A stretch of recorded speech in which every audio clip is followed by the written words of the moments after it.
New York, California, and Washington have some of America's largest homeless populations. They also have the 3 worst coronavirus outbreaks.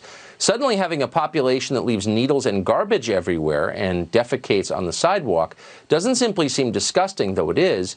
It seems dangerous and insane.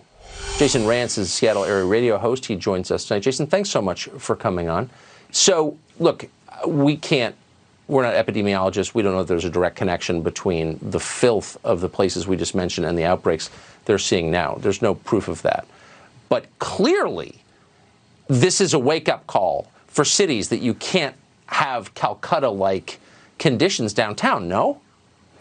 It should be. I am growing increasingly concerned. The more we hear about what we need to do to make sure that the coronavirus doesn't spread seems to make sense to me because I live in a home and I have access to hand sanitizer, soap, and water.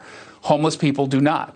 We had a case today. You and I last week talked about the potential homelessness crisis and where it intersects with coronavirus.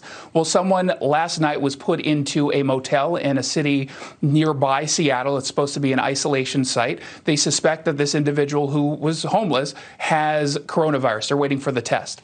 Well, this morning he left the self-quarantine site. He went across the street to a 7-Eleven, which he allegedly robbed.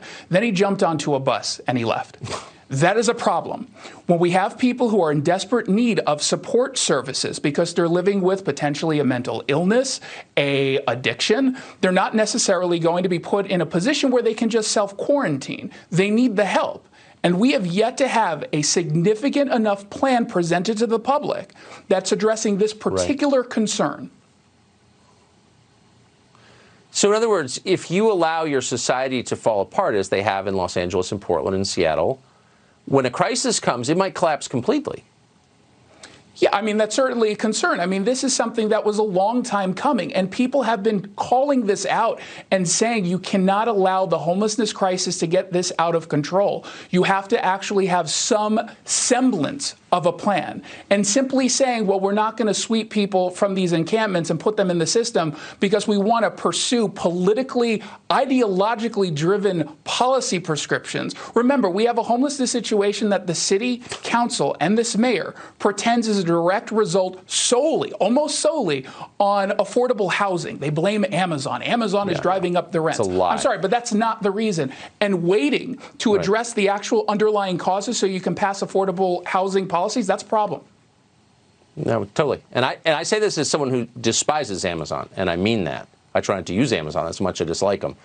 But they're not the cause of this. You're exactly right. They're not. Tell the truth. Stop lying. Amen. Jason, great to see you. Thank you. Thank you.